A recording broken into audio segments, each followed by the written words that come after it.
आपके वीडियोस मैंने देखे। हाँ, जी। वीडियोस मैंने आपके देखे हैं, और जो आपने एक कॉन्वर्सेशंस की बात और कहीं मैं भी ये बात महसूस किया हूँ कि हमारी दरारें इसलिए बढ़ी, में थोड़ा बातचीत कम करते हैं। और मैं अभी बिल्कुल ही फोकस होकर के, मेरा दो धर्मों से ज़्यादा इंटरेक्शन है। मैं हिंदुइज्म में मैं जन्मा हूँ, और मुस्लिम को मैं थोड़ा सा समझा हूँ, क्योंकि मैं मेरी एक तरह से एक फैमिली है जो मुस्लिम की है, और मेरी एक पूरी फैमिली है जो हिंदू की है। और मैं उस पर्सपेक्टिव से उस दोनों ही धर्म को जानने की कोशिश किया।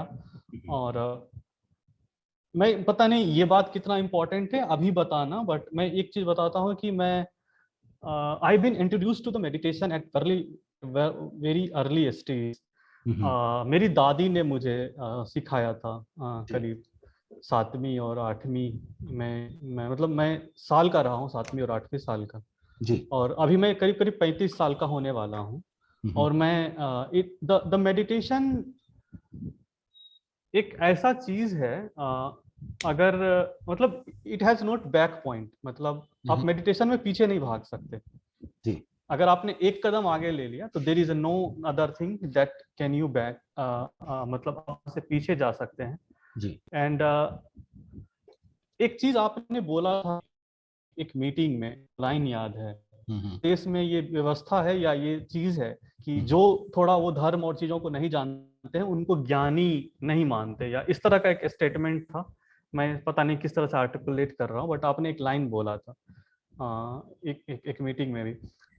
तो अब दूसरा चीज मैं ये आपको बताना चाहता हूँ कि मैं कैसे धर्म को जानता हूँ। और तो मेरा जो है धर्म का, जो आपने भी वहाँ पे बहुत मतलब डेफिनेशंस और बहुत सारी किताबों का रेफरेंस भी दिया था।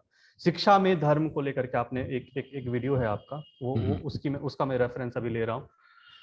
तो एक चीज मैं बताता हूँ कि जो चीजें आपको ये फिजिकल दुनिया दिखती है, मतलब जो कुछ भी आपको आज दिख रहा है, आप जिसको भी रोहित मान रहे हैं, मतलब जो भी है वो व्यक्ति जिसको कि आप रेफरेंस में सब कॉन्शियसली या किसी भी तरह से आप हम सब लोगों को डाला गया है, हम उससे भी थोड़े अलग हैं। और there is a way that you can realise it. तो उस चीजों में मैं, मेरे को जो जिसने बहुत ज्यादा हेल्प किया मेरे इस स्पिरिचुअल जर्नी मैं कहूँ, और मैंने इस पे कभी कुछ बातचीत ज्यादा नहीं की। मैं अभी रिसेंटली शादी भी किया हूँ 10 जून को। तो कांग्रेचुलेशंस। हाँ, थैंक यू। तो और तो मैं, मुझे सबसे ज्यादा हेल्प सबसे पहले ओशो ने किया। Osho has help me a lot शुरुआती जर्नी लेने में। उससे पहले जो थोड़ी बहुत जर्नी थी वो हमारी दादी ने मुझे सिखाई थी, और उसके बाद ओशो का method has worked a lot on me.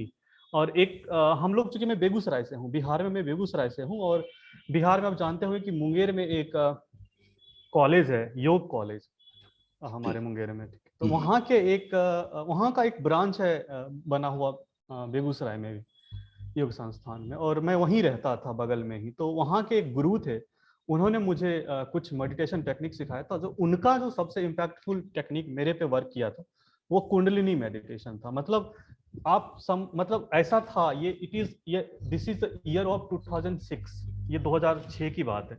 मतलब I have to be all time straight, मतलब मेरे को ना पूरा यहाँ से लेकर के पूरा इतनी गर्माहट फील होती थी। और फिर वो जो गुरु थे उन्होंने बोला कि तुम पे ये चीजें ज्यादा काम कर रहा है, तो तुम फिजिकल लाइफ में चले जाओ, तुम इधर रहोगे तो गड़बड़ हो जाएगी। मतलब वो उनको लगता था कि अब तुम शादी नहीं करोगे और ये सारी चीजें हो। और उसके बाद जिसने मुझे ज्यादा मदद किया, the person that I know, एक तो अष्टावक्र का गीता है, अष्टावक्र एक गीता है, और फिर एक अष्टावक्र का गीता है। सो द क्लैरिटी जिसने मुझे दी, दूसरा 2 पर्सन और हैं, एक रमन महर्षि जिसको कि मैंने बहुत पढ़ा है, और जो लास्ट पर्सन है वो Jiddu Krishnamurti. So there is a coherence. अगर आप अष्टावक्र की गीता को पढ़े, रमन महर्षि को जाने और फिर जिद्दू को जाने, शब्दावली का एक बहुत वेरिएशन है, क्योंकि हर एक चीजों में सब आई है। तो मैं ये सारी चीजों से बस इतना रिस्क करना चाहता हूँ आपको, और मैं चीज थोड़ा सा उस बात को समझने लगा कि बॉडी क्या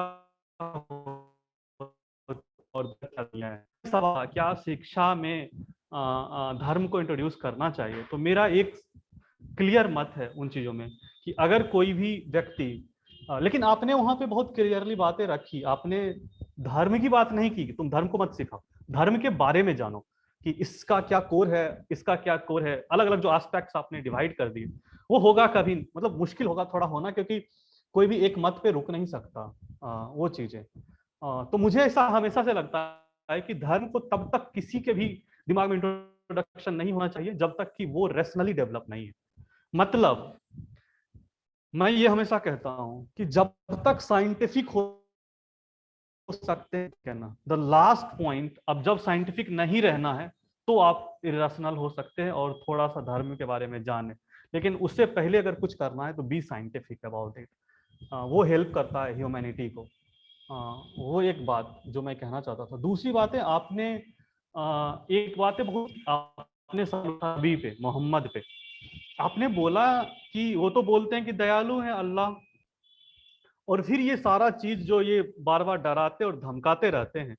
तो असल में देखिए होता क्या है, आप इसको मैं बहुत सारे रेफरेंस आपको बता सकता हूँ। जैसे आप कृष्णामूर्ति को सुनेंगे तो वो ओशो को डायरेक्ट गाली देंगे। कृष्णामूर्ति ऑलवेज से कि मेडिटेशन की जरूरत ही नहीं है, मतलब हमें कोई जरूरत नहीं, there is nothing you know to do the meditation. असल में होता क्या है, when a person realise the himself, जो वो अपनी कोर जो चीजें हैं, जिसको आप जो कुछ भी बोले, कॉन्शियसनेस बोल रहे हैं, जो कुछ भी बोल रहे हैं, जब उसको रियलाइज करता है, मैं यहाँ पे अब सबको एक साथ रख सकते हैं, चाहे वो जिद्दू कृष्णामूर्ति हो, चाहे वो ओशो हो, चाहे वो मोहम्मद हो। अब जब वो चीजों को रिवील करने आएगा ना, तो he has to use one body. उसके पास अदर ऑप्शन है ही नहीं। Consciousness can not reveal himself और हर सेल्फ, वो खुद से नहीं मिल पाएगा। अब जब बॉडी जैसे ही यूज हुआ तो बॉडी के जो भी शॉर्ट कमिंग्स हैं उसके उस वक्तव्य में ही जाएंगे। वो कॉन्शियसनेस जो हम 100% प्योरिटी के साथ बोल सकता है, वो जब भी बॉडी के साथ बोलेगा, वो जब भी आप डॉक देखेंगे, चाहे कोई भी डॉक्यूमेंट आप देखें, चाहे वो आप गीता देख लें, चाहे आप कुरान देख लें, या कोई भी और अदर डॉक्यूमेंट देख लें, उसमें आपको एक लेवल का लगेगा कि यार इतना तो कॉमनली सोचा जा सकता था, ये क्या बोल रहे हैं, इतने तो एक पार्ट था जिसपे मतलब इस पे इन सारी चीजों पे आप कहते हैं। आप आपका आखिरी वाक्य फिर से बोलिए, वो आपके बोलने में मतलब कट गया था। लास्ट वाक्य मेरा यही था कि मतलब जो मेरा कंक्लूजन था कि जब भी एक रियलाइज्ड भी पर्सन हो, मतलब मान लेते हैं एक एक टाइम के लिए, क्योंकि अगर कोई ये माने ही ना कि रियलाइजेशन कुछ होता है, फिर तो डिस्कशन का पार्ट आगे नहीं बढ़ पाएगा। लेकिन अगर मैं मान लेता हूं कि नबी जो है वो रियलाइज्ड है, और उनको जब वो अल्लाह को रेफरेंस दे रहे हैं ना, क्योंकि देखिए बात क्या है, ये बात मैं क्यों समझ पाता हूँ, ट्रेडिशंस को देखा है, तो मुझे अल्लाह अकबर हो तो भी मेरे को वही ध्यान लगेगा तो मुझे कृष्ण से लग सकता है, या जो मुझे ईसाइत से लग सकता है। मैं ईसाइत से थोड़ा दूर रहा हूँ, दूर का मतलब है मेरा कोई ऐसा दोस्ती और चीजें बना ही नहीं आज तक मैं ईसाई को जान पाऊँ। तो वो मेरा एक रहा है। तो मैं ये बात आपको एस्टेब्लिश यहाँ करना चाहता हूँ, मतलब कहना चाहता हूँ। मुझे लगता है विकास जी कि आपने अपनी बात बहुत सफाई से और बहुत अच्छी तरह से कही है, उसके लिए धन्यवाद। लेकिन हम बहुत अलग अलग तरह से सोचते हैं इस बारे में, इसलिए मुझे नहीं पता कि हमारी बातचीत जो है उसमें हम एक दूसरे को कितना समझ पाएंगे। इससे कोई खास फर्क नहीं पड़ता, क्योंकि मैं तो हमेशा संवाद का हिमायती हूँ। तो जब मुश्किल होता है समझना तब भी संवाद करना चाहिए मेरे विचार से। तो इसमें कोई कोई खास चिंता की बात नहीं है। लेकिन मोटे तौर पर आप जो कह रहे हैं मैं उनमें से लगभग सब चीजों से असहमत हूँ। क्यों असहमत हूँ उसकी बात हम थोड़ा करते हैं अभी।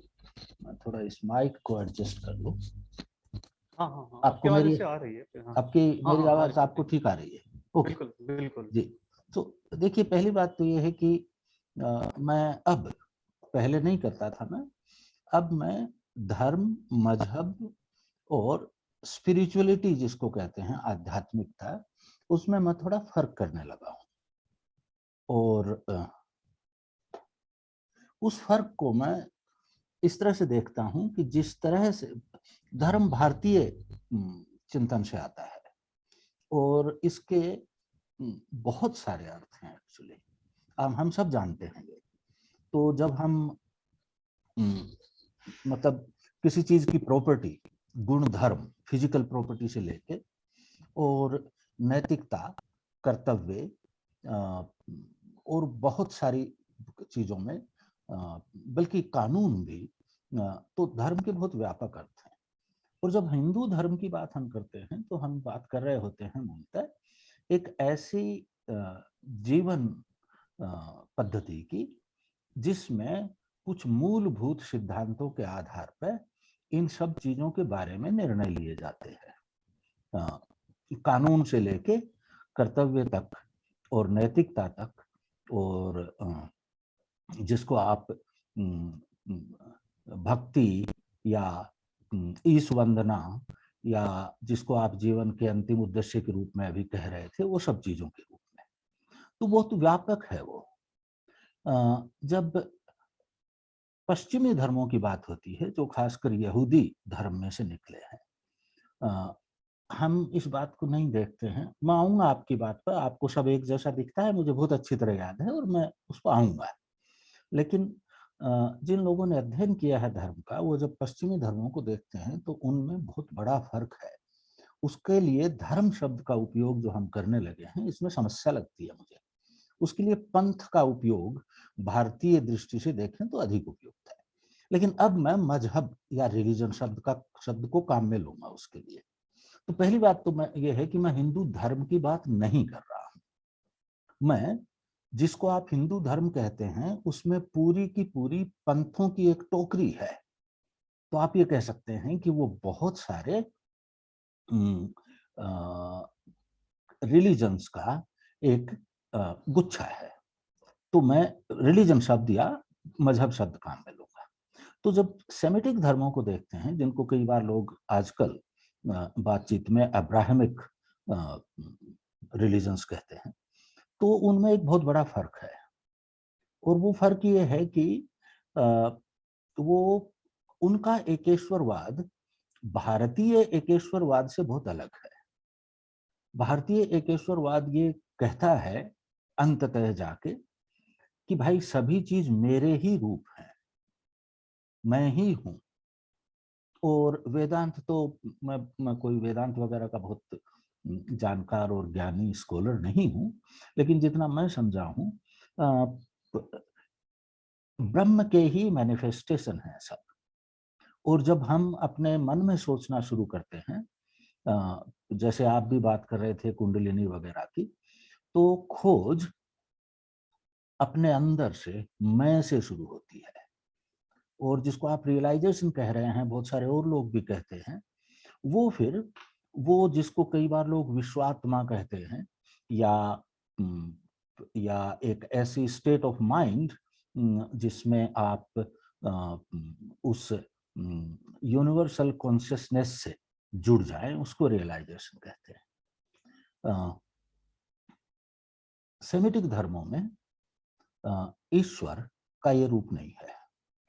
ईश्वर अलग है और वो इन सब चीजों को बनाता है और आपको और हमें भी बनाता है, और ये बनाने में उसका पर्पज है। वास्तव में आप जानते होंगे ये सब बातें। अपने यहाँ ये जो बात कही जाती है कई बार, जो बृहदारण्यक उपनिषद के एक छोटे से सूत्र को थोड़ा सा चेंज करके है, अहम ब्रह्मास्मि, मैं ब्रह्म हूं, ये ब्लास्फेमी है इस्लाम में। मैं अभी, मुझे अच्छी तरह उनका नाम याद नहीं है, एक सूफी संत थे जिन्होंने कहा अन अल हक, मैं ही सत्य हूं, और इसको लोगों ने इंटरप्रेट किया मंसूर, या मंसूर, और उनका कत्ल हो गया था मंसूर अल-हलाज। हाँ, तो उनका कत्ल हो गया था इस बात पे। तो अब सोचने की बात यह है कि ईश्वर के ये दो अलग अलग रूप हैं। इसलिए ये बहुत अच्छी बात है, आपको सब एक जैसे दिखते हैं, लेकिन मैं आपको बहुत साफ कहना चाहूंगा कि ये भारतीय दृष्टि है और कितने इस्लामिक स्कॉलर्स ये मानते हैं, ये उनके साहित्य को पढ़ के जांचने की कोशिश करिए या किसी इस्लामिक स्कॉलर से बात करने की कोशिश करिए। मैं जितना पढ़ पाया हूँ, आप कोई रेफरेंस देंगे तो मैं पढ़ लूंगा, लेकिन मैं जितना पढ़ पाया हूँ वो इससे सहमत नहीं होंगे इस्लामिक स्कॉलर्स। ये एक पहली बात है। दूसरी बात यह है कि मैं स्पिरिचुअलिज्म को नहीं समझता हूँ, आध्यात्म मुझे समझ में नहीं आता। मैं बहुत साफ ढंग से बात कहता हूँ, इसलिए ओशो मुझे समझ में नहीं आता, कृष्णमूर्ति मुझे समझ में नहीं आता, गीता मुझे समझ में आती है, लेकिन कुछ मान्यताओं को मैं स्वीकार करूं तो मैं यदि एक अजर अमर आत्मा को एक स्टार्टिंग पॉइंट के रूप में, एक कंसेप्ट के रूप में, बिना किसी विवेक सम्मत औचित्य साबित किए स्वीकार कर लो, तो गीता का एक खास प्रकार का अर्थ बन जाएगा। लेकिन यदि मैं गीता से या किसी से भी ये पूछूं कि अजर अमर आत्मा का क्या कोई ऐसा प्रमाण है जो व्यक्ति सिर्फ विवेक से संचालित होता हो या विवेक को अपना गाइड मानता हो या रेशनली गाइड होता हो, आप उसको सहमत कर सकें। अमूमन लोग वही बात कहेंगे जो आप कह रहे हैं कि आप जब विज्ञान और विवेक या रीजन के अंतिम छोर पर आ जाएं तब आप वो शुरू करें। हो सकता है आपकी बात सही हो, मैं इसको बहुत अच्छी तरह से नहीं जानता हूं, लेकिन ये बात मेरे पल्ले नहीं पड़ती। क्यों नहीं पड़ती? मेरी एक, अभी मैं बहुत डिटेल में नहीं बता पाऊंगा, लेकिन मेरी एक समझ इस पर जो धीरे धीरे बनी है वो ये है, हमारा चिंतन कुछ मूल मान्यताओं के आधार पर चलता है, और आप यदि उसी चीज को मूल मान्यता के रूप में स्वीकार कर लें जो आखिर में जाके सिद्ध करनी है, तो ये सर्कुलरिटी हो जाती है और रेशनल थॉट में ये बात नहीं समाएगी। तो यदि इसको आप एक एक्सियोम के रूप में ले लेते हैं तो फिर बाकी चीजों में कुछ बाकी सिद्ध विद्ध करने का है नहीं। दूसरी समस्या ये आती है कि हमें जो दुनिया दिखती है और जो हम महसूस करते हैं अपने आसपास, उसमें बहुत बड़ा रोल हमारे मूलभूत मान्यताएं क्या हैं, हमारे फंडामेंटल एजम्पशंस, एक्सियोम्स क्या हैं, उस पर निर्भर करता है। मानव दिमाग, मैं माइंड की बात कर रहा हूं, ब्रेन की नहीं, ह्यूमन माइंड अपने आप को बहुत या ह्यूमन कॉन्शियसनेस अपने आप को बहुत अलग अलग तरीकों से शेप कर सकती है, और आपकी जैसी मान्यताएं हैं उसके हिसाब से विभिन्न प्रकार की टेक्निक्स के माध्यम से, जिसको मैं मेडिटेशन को भी मैं एक टेक्निक के रूप में देख रहा हूँ फिलहाल, आप बहुत सारी चीजों को देखने की, अपनी चेतना को, कॉन्शियसनेस को उस तरह से शेप कर सकते हैं। इससे कुछ ऐसी प्रकार की चीज साबित हो जाए जो इंटरपर्सनल लेवल पे आप एस्टेब्लिश कर सकें, ये बहुत मुश्किल है। तो अब मैं यदि इस बैकग्राउंड के साथ बात करूं तो मुझे पहली बात तो ये है कि मुझे वास्तव में बहुत सारी बातों की बात नहीं करूंगा मैं, चीज को सरल रखने के लिए यदि हम दो चीजें ले लें, गीता और कुरान, तो मुझे न तो गीता में विश्वास है और न कुरान में विश्वास है। तो ये तो पहली बात है। जहां तक आध्यात्म और स्पिरिचुअलिटी का सवाल है, वो मेरे लिए, एक फिलोसोफर हैं शेफलर, उन्होंने बहुत अच्छी तरह से अभिव्यक्त किया है इसको एक इंटरव्यू में।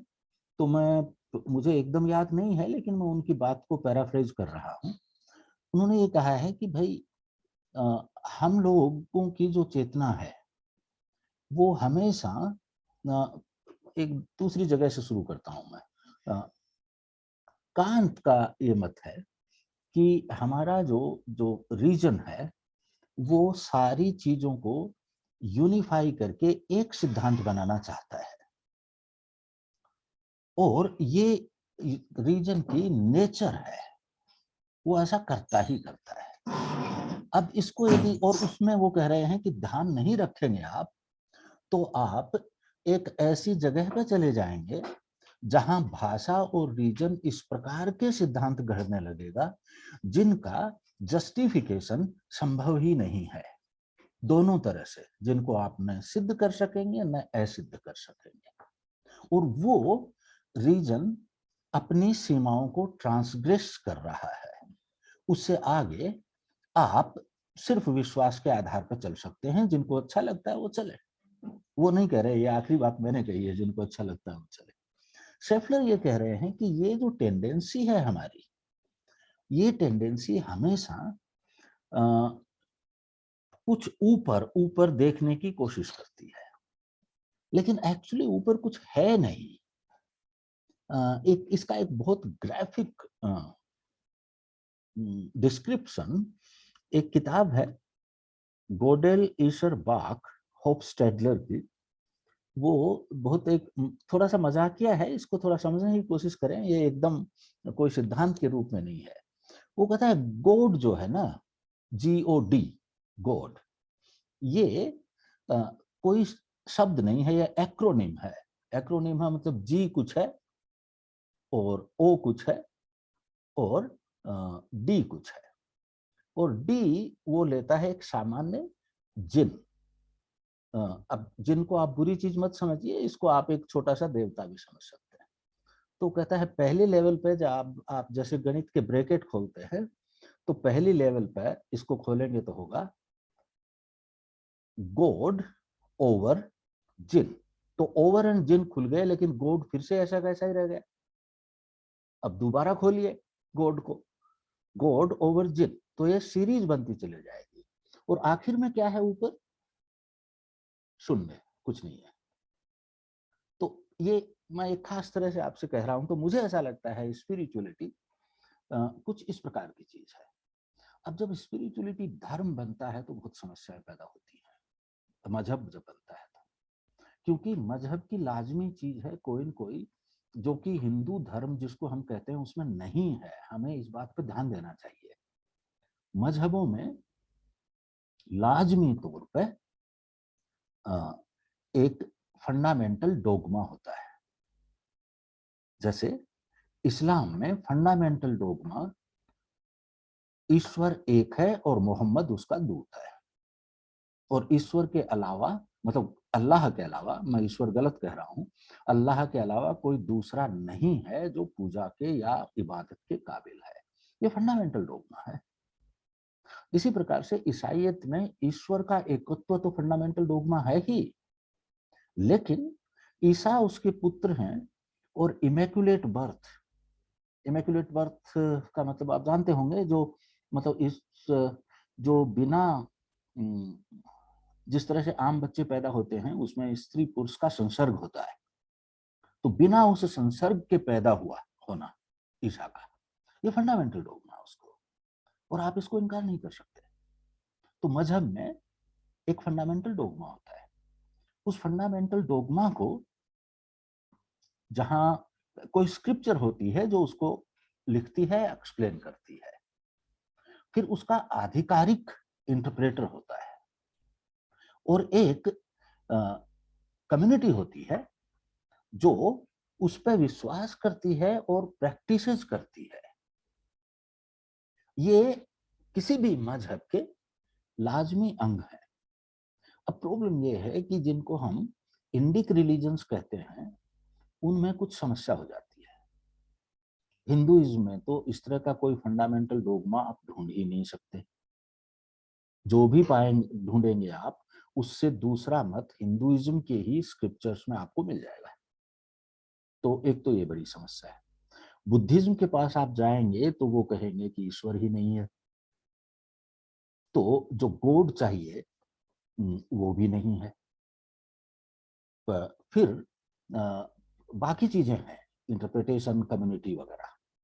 तो कहीं न कहीं ऊपर जाके एक और चीज है जो मैं बताना भूल गया, जो सब धर्मों में होते हैं, चाहे वो इंडिक हो चाहे बाकी दुनिया के हो, मजहबों में आफ्टर लाइफ होती है। ऐसा कोई मजहब नहीं है जिसमें मृत्यु ही अंतिम चीज हो। बुद्धिज्म में भी नहीं है, लोग कहते हैं कई बार, लेकिन बुद्धिज्म में भी नहीं है।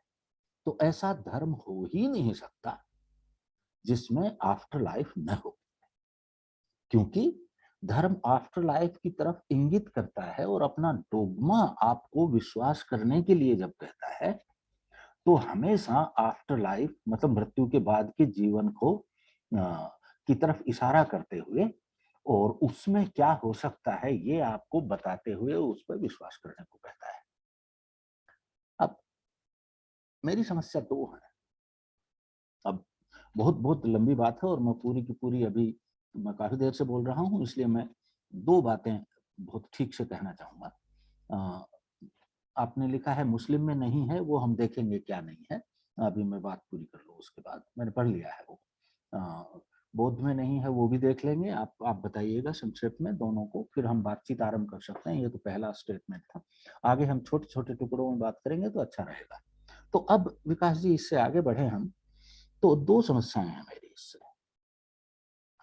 एक बहुत बड़ी समस्या ये है, जो ज्यादातर विवेक की तरफ से जो आते हैं, रीजन की तरफ से जो आते हैं, उन लोगों की है। वो उनमें से कुछ लोग ऐसा मानते हैं और मैं तो डेफिनेटली मानता हूँ कि यदि किसी चीज के मानने के, किसी चीज के कंसेप्ट्स, धारणाएं आपके दिमाग में साफ हैं, उसके मानने के आपके पास कारण हैं, तो उसकी यदि कोई आलोचना करे, उसको गलत बताए, तो आपको बहुत गुस्सा नहीं आएगा, क्योंकि आप उसको रिप्लेस कर पाते हैं दूसरी किसी चीज से जिसके ज्यादा उचित प्रमाण उपलब्ध हैं। लेकिन यदि कोई चीज आस्था से हमारे दिमाग में बैठाई जाती है, तो और फिर वो हमारी चेतना में रच बस जाती है, हमारी चेतना उससे शेप होने लगती है, और उसको यदि कोई क्रिटिसाइज करे और गलत बताए, तो हमें वो अपने अस्तित्व पर आक्रमण लगता है और हमें बहुत गुस्सा आता है। इसलिए मेरी पहली कंटेंशन ये है कि जो लोग विश्वास के आधार पर जीवन के फंडामेंटल प्रिंसिपल्स को ग्रहण करते हैं, उनको हिंसा के लिए भड़काना उन लोगों के बजाय ज्यादा सरल है जो रीजन के आधार पर स्वीकार करते हैं। ये तो एक कंटेंशन है, गलत हो सकती है, लेकिन एक कंटेंशन तो ये है। दूसरी कंटेंशन ये है कि ये जो बात कहते हैं कि सभी धर्म एक जैसे एक ही चीज कहते हैं, कुरान में भी आप यही देखते हैं, ये कुरान का टेक्स्ट आपको नहीं कहता, क्योंकि आप उसको हो सकता है किस तरह से समझते हैं, मैं समझ नहीं पाया हूँ। कोई प्रमाण होंगे, कोई एक्सप्लेनेशन होगा तो मैं मान लूंगा, लेकिन इस वक्त मैं ये मानता हूँ और मैं आपको भी सलाह देता हूँ, मैं लोगों को एक प्रयोग बताता हूँ। कुरान का कोई तर्जुमा ले लीजिए, बहुत भले आदमी का किया हुआ। लोग कहते हैं कि मौलाना वहीदुद्दीन वाला बहुत अच्छा है हिंदी में और अंग्रेजी में, या मौलाना, लेकिन उनका तर्जुमा उस तरह से नहीं है जिसको आप, जैसे मैं कह रहा हूँ, वो प्रयोग कर सके। मौलाना आजाद का भी है, लेकिन आप कोई अच्छा ट्रांसलेशन लीजिए कुरान का और उसको खोलिए। आप खोलेंगे तो दो पेज आपको नजर आएंगे, आपके बाएं मतलब बाएं हाथ की और दाएं हाथ की तरफ। ये देखिए कि अल्लाह उसमें कितनी बार ये धमकी देता है कि जो मुझे नहीं मानेंगे और मोहम्मद को नहीं मानेंगे, वो नर्क में जलते रहेंगे अनंत काल तक, और जो मुझे मानेंगे उनसे मैं कितना दयालुता का व्यवहार करूंगा। लेकिन दयालुता वाले को छोड़ दीजिए, ये वाला देखिए धमकी अल्लाह कितनी बार देता है। मैंने ये प्रयोग करके देखा है और मुझे कोई ऐसे पेजेस नहीं मिले जिसमें ये धमकी कम से कम 2-3 बार न हो। आपको मिल जाए तो मुझे वो पेजेस और वो आयतें बताइएगा कि यहाँ पे नहीं है। तो ये जो चीज है। अच्छा, और दूसरी बात, जब लोग ये कहते हैं, मैं जानता हूँ बहुत सारी आयतें हैं कुरान के बारे में जिनके बारे में ये कहते हैं कि ये तो लोग भिन्न तरह से अर्थ करते हैं। मैंने कई सारी तफसीर, कम से कम 6-7, देखिए मैं कुरान के बारे में बात करता हूँ तो मुझे ऐसा लगता है कि 6-7 तर्जुमे और 2-3 तफसीर ध्यान से देखे बिना शायद ज्यादा बात नहीं करनी चाहिए। तो एक बहुत कोट की जाती है एक आयत कि एक, मुझे एग्जैक्ट शब्द याद नहीं है अभी, लेकिन यदि एक इंसान की हत्या की तो सारी मानवता की हत्या कर दी गई। ये ये आउट ऑफ कंटेक्स्ट कोट कर रहे हैं। उसी आयत में आप पीछे जाएंगे तो आप पाएंगे कि इसका अर्थ ये है कि एक निर्दोष इंसान की हत्या की तो सारी मानवता की हत्या कर दी। लेकिन फिर आप थोड़ा और ध्यान दें यदि हदीस और कुरान पर, तो पहले तो उससे ही पहली आयत में अल्लाह और मोहम्मद को न मानना बहुत बड़ा गुनाह है। गुनाह मतलब दोष। तो यदि आप नहीं मानते हैं तो आप तो गुनाहगार हैं ही। फिर एक से अधिक हदीस है जहां पर यह पूछा गया है मोहम्मद से कि सबसे बड़ा गुनाह क्या है, और सबसे बड़ा गुनाह अल्लाह के साथ किसी को शामिल करना या अल्लाह को न मानना है। यदि इन दोनों को मिला दें आप तो इस आयत का कोई अर्थ नहीं बचता। तो ये जो इस प्रकार की बात की जाती है, तो इनको आप ध्यान से देखेंगे तो मुझे ऐसा लगता है, मैं गलत हो सकता हूं, मुझे ऐसा लगता है कि बहुत बड़ा फर्क है। ऐसा नहीं है कि कृष्ण गीता में ये नहीं कहता कि वर्शिप या जो भी शब्द वो काम में लेते हैं उसके लिए भक्ति मेरी मत करो, वो कहता है। वो ये भी कहता है कि तुम किसी की भी भक्ति कर लो, वो मेरे पास ही आएगी। लोग इसकी बहुत टमटमी मनाते हैं, लेकिन वास्तव में आप ध्यान से उन श्लोकों को देखें तो आप पाएंगे कि वो कह रहे हैं कि भाई आप जिसकी भक्ति करोगे वैसे हो जाओगे। मैं जो सर्वोच्च सत्ता हूं, निराकार हूं, आप मेरी करोगे तो मेरे जैसे हो जाओगे, किसी दूसरे की करोगे तो उस जैसे हो जाओगे, लेकिन वो सब मेरे ही रूप है। तो ये दोनों अप्रोचेस बहुत भिन्न है, और इसलिए मुझे सारे धर्मों में ये एक बात नहीं लगती। आखिरी बात मैं कहूंगा, जाहनर एक व्यक्ति हुए हैं जिसने कंपैरिजन ऑफ रिलीजन्स नामक किताब 1950 के आसपास लिखी है, और वो बहुत स्पष्ट रूप से इस बात को कहते हैं और आगे व्याख्या भी करते हैं इसकी, कि जो पश्चिमी एकेश्वरवादी मजहब हैं, इनमें ये लाजमी हो जाता है। पहली बात तो ये है कि वो एक ही सत्य है, उनका यही सत्य है, बाकी सब झूठ है। जबकि आप देखेंगे तो भारतीय चिंतन में ये तो जरूर कहेंगे लोग एक ही सच है, लेकिन ये भी कहेंगे कि वो विभिन्न तरह से अभिव्यक्त किया जा सकता है। लेकिन यहाँ ये बात नहीं है, तो फिर एक ही सच है, वो मुझे पता है, और इसलिए सारी दुनिया को वो सच मनवाना मेरी ड्यूटी है। और इसलिए वहां से फंडामेंटलिज्म का उगना इंडिक रिलीजन्स में से, मतलब भारतीय धर्मों में से उगने से ज्यादा आसान है।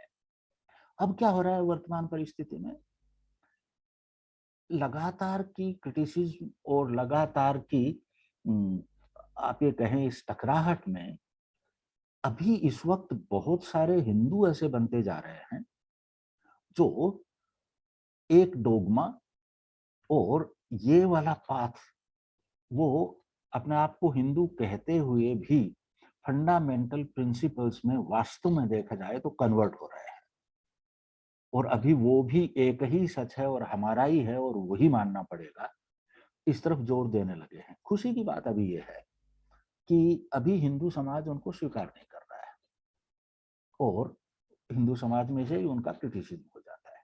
तो अब मैं यदि 2-3 वाक्यों में अपनी बात कहूं तो मुझे लगता है हम बहुत अलग अलग दिशाओं से आ रहे हैं। रेशनली सोचने में मुझे इन आपने जिन लोगों के नाम लिए उनकी बहुत सारों की बातें समझ में नहीं आती हैं, और जो समझ में आती हैं वो मुझे स्पष्ट रूप से गलत लगती हैं, जिनके प्रमाण दिए जा सकते हैं। सब धर्मों में एक जैसी बात कहने की बात बिल्कुल अनुपयुक्त है। उनके शास्त्र तो ऐसा नहीं कहते, और उन शास्त्रों की व्याख्या करने वाले भी ऐसा नहीं कहते।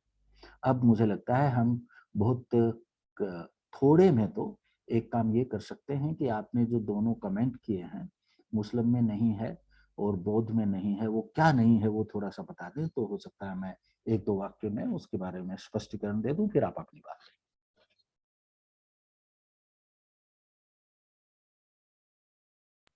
तो हालांकि ये जो बातें मैं बोल रहा हूँ बहुत इम्पोर्टेंट नहीं है उस पर सोचना। मैंने आपकी बातों को बहुत ध्यान से सुनने की कोशिश की, और जो भी आपने पहले भी बोला था उसको भी, और दो बातें यहाँ से बहुत क्लियर है, मतलब मैं क्या रिस्पॉन्ड करूँ कुछ, या फिर मैं उसी बात पे बोलूँ, या जो मैं मैंने कमेंट। समझता हूँ कि पहले आप ये जो दो बातें कह रहे थे इनको स्पष्ट कर लें, उसके बाद में रिस्पॉन्ड करें तो अच्छा हाँ, रहेगा। मतलब मुस्लिम में ये चीजें वो नहीं मानते हैं, हालांकि जो क्या बात है नहीं वो नहीं मानते? मान। क्या नहीं हाँ, मानते? पुनर्जन्म को लेकर के वो मुस्लिम में हाँ, कोई इस तरह का थॉट नहीं नहीं। नहीं है। और हाँ, आपने आपने एक चीज और नहीं, एक बोली मैं वीडियो में। समझ गया, हाँ, मैं समझ हाँ, गया, मैं समझ गया। मैं इसका स्पष्टीकरण करता हूँ। आप ध्यान दीजिए, मैंने पुनर्जन्म नहीं कहा, मैंने आफ्टर लाइफ आपने कहा। उस तरह ना, पूरी बात सुन लीजिए। आने की मैं बातें बोली। पूरी बात सुनिए। हाँ, मैंने आफ्टर लाइफ कहा। आफ्टर लाइफ हाँ, का मैं मतलब मैं नहीं, प्लीज, आफ्टर लाइफ का मतलब हमेशा पुनर्जन्म नहीं होता। आफ्टर लाइफ का मतलब होता है कि ये जो शरीर आज हम धारण किए हुए हैं ये मर जाएगा अच्छा, तो हम अच्छा, अच्छा, खत्म अच्छा, हो आई गॉट जाएंगे। इट। ये बात नहीं है। सॉरी, हाँ, हाँ, ईसाइयत हाँ, में हाँ। पुनर्जन्म नहीं है, लेकिन आप खत्म नहीं होते। इस्लाम में पुनर्जन्म नहीं है, लेकिन आप कब्र में कयामत का इंतजार करेंगे और बाद में जन्नत या जहन्नुम जाएंगे। खत्म नहीं हो रहे हैं। बुद्धिज्म में चिंता ये नहीं है, बुद्धि में चिंता उल्टी है कि मैं खत्म नहीं हो रहा। बुद्धिज्म पुनर्जन्म है। बुद्धिज्म की समस्या ये है कि भैया, मैं मेरी ये जो चेतना है ये मैटर में से इमर्ज हुई है, लेकिन ये एक बार इमर्ज हो गई तो अब मुझे, मैं किस प्रकार से इसको फिर से शून्य में विलीन करूं। तो बुद्धिज्म आफ्टर लाइफ को आशंका की नजर से देखता है, क्योंकि उसमें दुख है। बाकी धर्म आफ्टर लाइफ को, जो धार्मिक लोग हैं, वो आशा की नजर से देखते हैं कि मैं स्वर्ग जाऊंगा, यहां जाऊंगा। लेकिन सॉरी, आफ्टर लाइफ और पुनर्जन्म एक चीज नहीं होती। तो मैं उस सेंस में कह रहा हूँ। बिल्कुल। हाँ, मतलब मैं उसको थोड़ा ध्यान से नहीं सुन पाया। हाँ, तो वो बात। और हाँ, मतलब यही दो चीजें थी मेरे को बोलना। अब हाँ, अब तो क्या करें लोग। बिल्कुल आप जो हाँ, कहना चाह रहे हैं कहिए। हमारे पास जितना वक्त है उसमें मुझे लगता है कि हमारे पास लगभग 10-12 मिनट है। अच्छा, अच्छा। उसके बाद मुझे हाँ, दूसरे कुछ काम करने पड़ेंगे और हम आगे कभी फिर से बात कर सकते हैं। हाँ। तो मैं रेस्पॉन्ड टाइप का कुछ नहीं करना चाहता आपकी बातों को। जो कुछ भी मेरे समझ बनी है इन चीज़ों में, मैं दो चीज़ें बोलना चाहूँगा। पहली तो, जब आप ये बात कहते हैं कि हम विवेक से और रीजन से चीज़ों को जानें, तो मुझे लगता है कि, और जब आप बहुत सारी बातें कुरान के बारे में कहते हैं, तो मैं, मेरा एक एक एक मत यहाँ पे ये होता है कि चूंकि मेरी आइडेंटिटी एक हिंदू धर्म से जुड़ती है, क्योंकि मेरा नाम, मेरा पहनावा और मेरी सारी चीज़ें, मैं जहाँ जन्मा हूँ, तो मैं अदर धर्मों पे किसी तरह के कमेंट से थोड़ा मतलब परहेज रखता हूँ। मतलब मैं ऐसा मान के, ये मेरी मान्यता है। और दूसरी चीज़ें ये, दो चीज़ें मैं आपको बोलना चाहूँगा।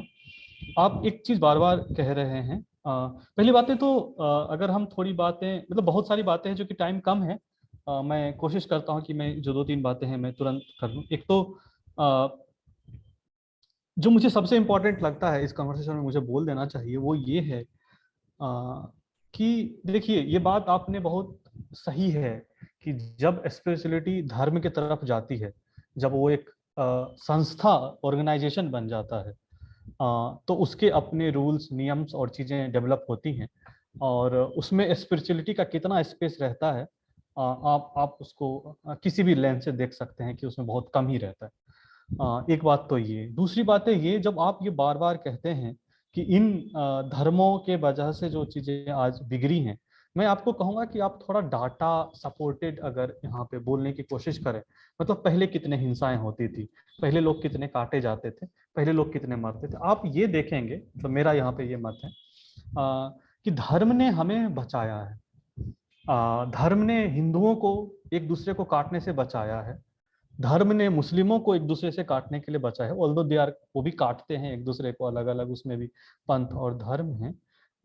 तो और अब समाज इतना परिपक्व हुआ है सो दैट हम लोग इस तरह के चिंतन धर्म पे आकर के कर पा रहे हैं। ये शायद पॉसिबल नहीं हुआ होगा पहले। और इसको जाना जा सकता है थोड़े से मेहनत से। एक बात तो मैं ये कहना चाहता हूँ। दूसरी बात है, मैं ये कहना चाहता हूँ कि अगर आप देखिए दिक्कत क्या है, प्रॉब्लम क्या है, उसको समझना पड़ेगा। और जब मैं ये बात बोलता हूँ तो मैं किसी भी धर्म को रेफरेंस लेके नहीं बोल रहा हूँ। मैं ना ही तो मैं हिंदुइज्म और ना ही तो मैं मुस्लिम को लेकर के रेफरेंस लेकर के बोल रहा हूँ।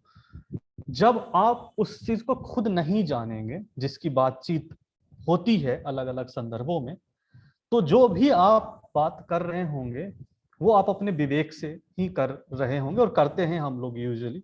तो जितनी भी बातें डेवलप हुई है वो हमारे विवेक से डेवलप हुई हुई बातें हैं।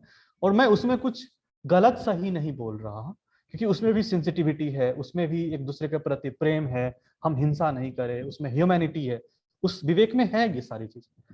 लेकिन अगर आप उस चीज को जान पाए कि असल में ये रोहित धनकर कौन है, और is there anything out of this body जिसको जाना जा सकता है। आपने बोला कि मतलब मेरे को ये पल्ले नहीं पड़ता है। मैं कहूंगा कि कुछ एक छोटे से प्रयोग हैं, अगर आपको टाइम मिले तो करके देखा जा सकता है। और अगर कुछ होता है आपके अंदर, कुछ घटता है तो ठीक है। तो दूसरी चीजें मैं यहाँ पे एक बात क्लियरली बताना चाहूंगा, और मैं यहाँ पे थोड़ा जिद्दू कृष्णमूर्ति अच्छा को विकास जी, मैं एक हाँ, रिक्वेस्ट ये करूंगा कि अब हम हमारा जो पहला स्टेटमेंट था वो हम दोनों ने काफी लंबा लंबा दिया है। अब मैं एक रिक्वेस्ट ये करूंगा कि अच्छा बातचीत छोटा, हाँ यदि हमें हाँ, ठीक से करना है तो फिर हम छोटा कुछ करना पड़ेगा। छोटा छोटा कुछ 3-4 सदे हुए पॉइंट्स रखें और उस पर एक दूसरे की बात सुनें। तो ठीक मैं ठीक। आपको सलाह दूंगा कि 3 पॉइंट मैंने लिखे हैं अभी तक जिन पर हाँ मुझे कुछ कहना है, आप एक और जोड़ दीजिए उसमें। हाँ, तो अगर मेरे पास एक ही ऑप्शन है तो मैं यही जोड़ना चाहूंगा कि जो ये शब्दों की दुनिया है और जो विवेक की दुनिया है, आ, ये तब शुरू होती है ना जब आप इस बॉडी का इस्तेमाल करना शुरू करते हैं। अब जब मैं ये लाइन बोल रहा हूँ कि इस्तेमाल करना शुरू करते हैं, तो आप क्या इस बॉडी से थोड़े अलग भी हैं क्या? अगर आप उस पॉइंट पे जाएंगे ना, तो there is a no word, there is a nothing, just वो एक अनुभव है, एक एक्सपीरियंस है। और जिसको अलग अलग लोग अलग अलग रेफरेंस में बोलते हैं। और देर इज अ और हिंदुइज्म ने तो ढेर सारे वेज बताए हैं जहाँ पे आप इन चीजों को जानते। यही मेरा लास्ट पॉइंट। देखिए, इन पर मैं बहुत छोटी छोटी बातें कहूंगा जिस पर हम बहुत डिटेल में बात कर सकते हैं। पहली बात तो मैं इस बात में विश्वास नहीं रखता कि दूसरे धर्मों पर टिप्पणी न करें। मेरे बहुत स्पष्ट कारण है उसमें। हम एक समाज में रहते हैं। सौभाग्य से अभी तक हम एक लोकतांत्रिक समाज में रहते हैं। होता यह है कि लोकतांत्रिक समाज में बहुत सारी विचारधाराएं चलती हैं, बहुत सारी राजनीतिक विचारधाराएं चलती हैं, और वो विचारधाराएं एक दूसरे पर असर डालती हैं। तो जितनी भी प्रकार की विचारधाराएं पब्लिक रूप से समाज में चल रही हैं, सार्वजनिक रूप से समाज में चल रही हैं, वो मेरे जीवन पर असर डालती हैं। जैसे आप यदि ये मानते हैं कि यदि यदि कोई लोग ये कहते हैं कि भाई सुबह सुबह जोर जोर से लाउड स्पीकर पर आरती करना मेरे धर्म का हिस्सा है, और मैं मान लीजिए हिंदू नहीं हूँ, मुसलमान हूँ, तो मुझे इस पर टिप्पणी करने का हक नहीं है। दिक्कत यह है कि मेरे घर के आसपास यदि ऐसे 4-5 मंदिर हैं तो मुझे अच्छी खासी परेशानी होती है उससे। इसी प्रकार से अजान के बारे में भी होती है। ये बहुत छोटी बात है, लेकिन हर धर्म वाले पब्लिक स्पेस में अपने ढंग से लोगों को व्यवहार करने के लिए संचालित करना चाहते हैं। वो दूसरों की जिंदगी कंट्रोल करना चाहते हैं। तो क्या हुआ यहाँ पे? हर मजहब एक्चुअली एक प्रकार की राजनीतिक विचारधारा में, पॉलिटिकल आइडियोलॉजी में तब्दील हो गया है। डेमोक्रेसी में यदि हम पॉलिटिकल आइडियोलॉजीज पर कमेंट नहीं करेंगे और कुछ आइडियोलॉजीज को औरों से ऊपर रख देंगे कि इसकी आलोचना नहीं हो सकती, तो हम इंसानी चिंतन और डेमोक्रेसी को सही दिशा में नहीं ले जा पाएंगे। और इसलिए मैं समझता हूं कि वो सब चीजें जो सार्वजनिक स्थान में है, सब पब्लिक डोमेन में है और लोगों की जिंदगी पर असर डालती हैं, नागरिक के रूप में उन सब पे मेरा हक बनता है विचार रखने का, कटाक्ष करने का, मजाक उड़ाने का और उनके विरुद्ध बहुत कड़े आर्गुमेंट देने का। ये मेरा हक है।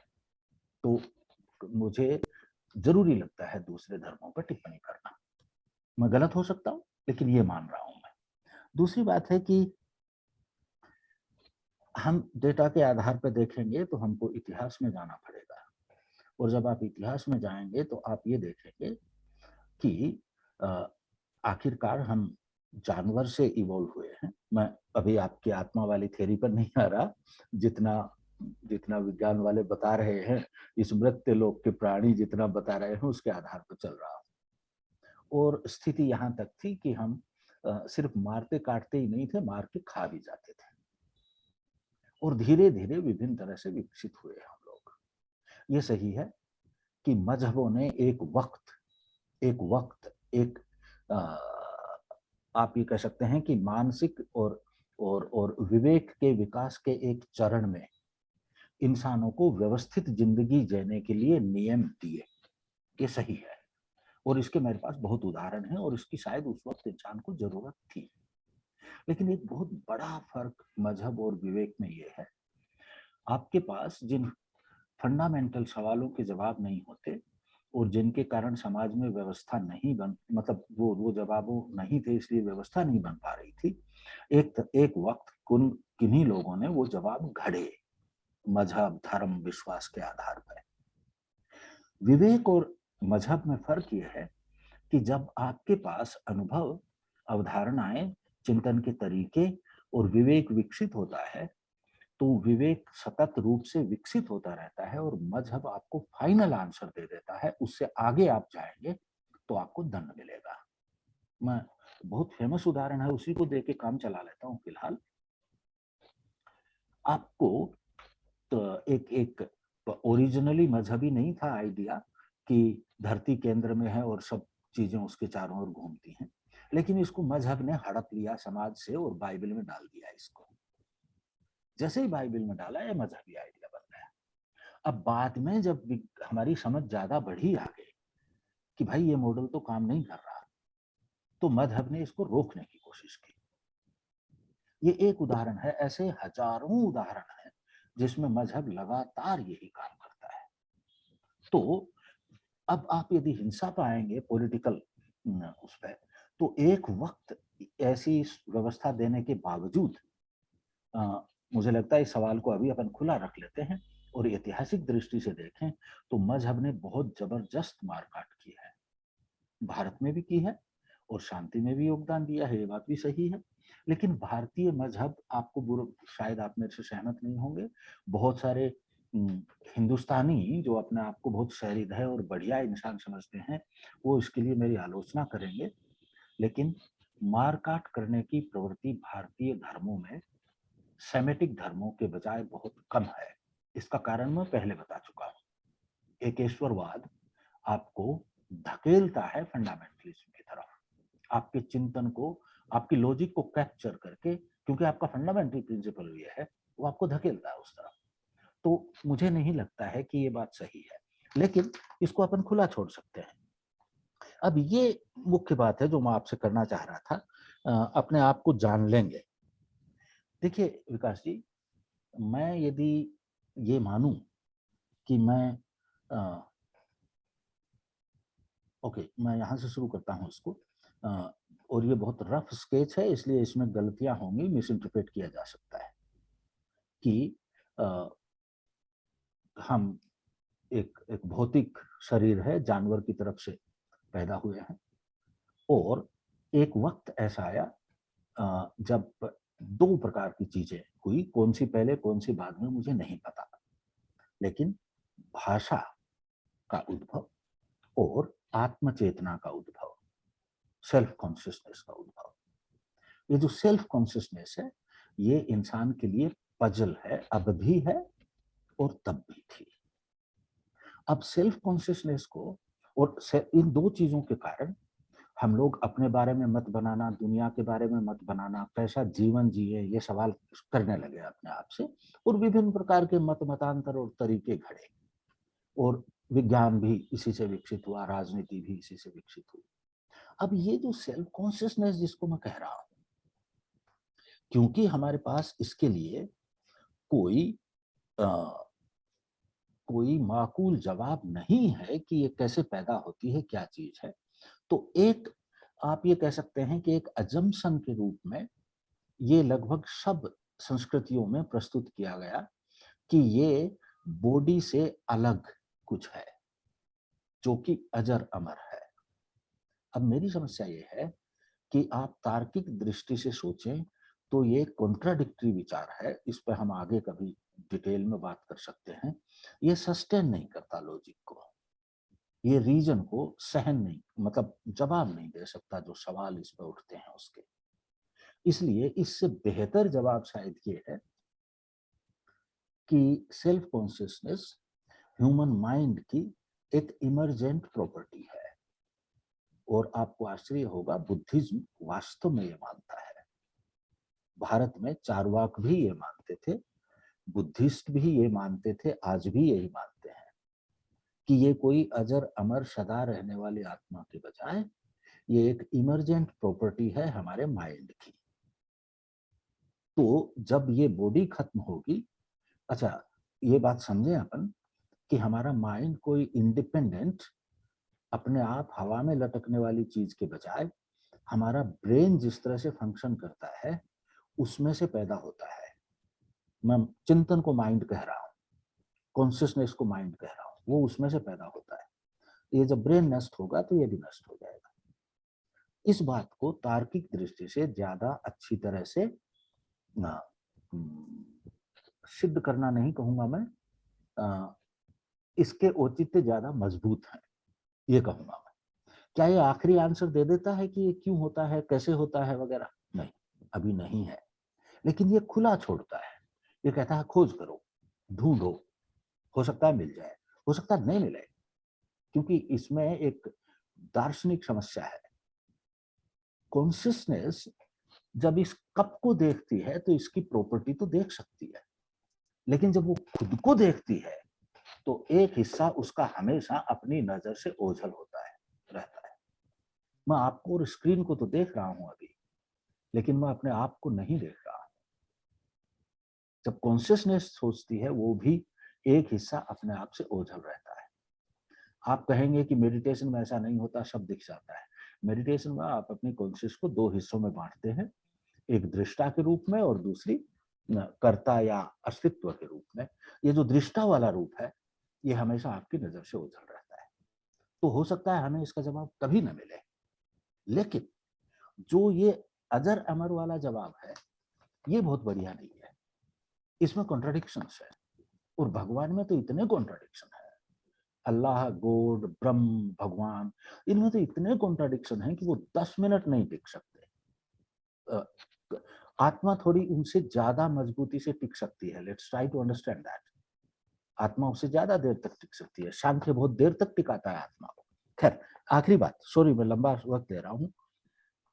शब्दों की दुनिया से परे देखिए, अपन ये समझने की कोशिश करें कि एक तो हमारी कॉन्शियसनेस है और हमें बहुत सारी चीजें महसूस होती हैं, लेकिन हम अपनी महसूसियत की गहराई को शब्दों के माध्यम से और अवधारणाओं के माध्यम से ही पकड़ पाते हैं।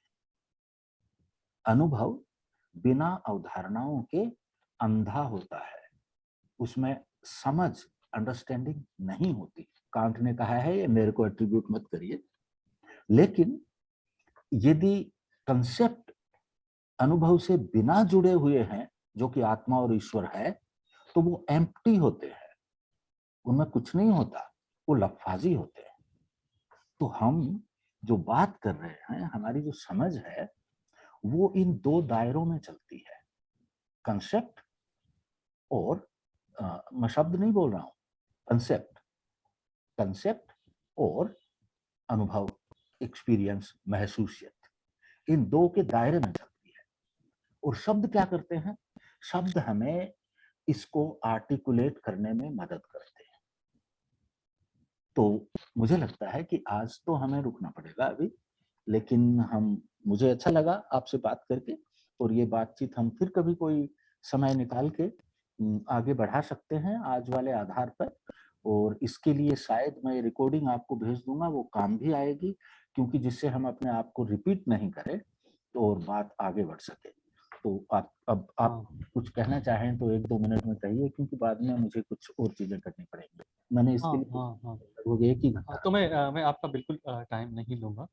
एक सीन मैं नरेट कर देता हूँ कि परमहंस के पास, रामकृष्ण परमहंस के पास इसी तरह से एक बहुत ही रैशनल व्यक्ति वहाँ आए हुए थे और इसी तरह से वो सवाल कर रहे थे और पूरे टाइम मैं दोनों को जानता हूँ। और पूरे टाइम परमहंस ऊपर देखते रहे और वो मतलब कुछ पता नहीं दुआ या दुहाई दे रहे थे। और बाद में जब वो आदमी झल्ला गया कि व्हाई आर नॉट रिस्पॉन्डिंग, तो उन्होंने यही बोला कि इतना आर्टिकुलेटेड व्यक्ति अभी तक कॉन्शसनेस को क्यों नहीं जान पाए। मैं आपको बहुत मतलब आप इस बात को माने या ना माने, देखिए परमहंस जी, ये जो किस्सा है ये कुछ लोगों को चमत्कृत करने के लिए और इंस्पायर करने के लिए काम में आ सकता है। इसकी विवेचना करेंगे तो इसमें कुछ खास नहीं निकलेगा, चाहे आप इसको परमहंस के नाम से सुनाए या किसी भी महान विभूति के नाम से सुनाए। देखिए, रीजन एक डिमांड और करता है विकास जी, हम लोगों को बात करना है तो उसको ध्यान में रखिए।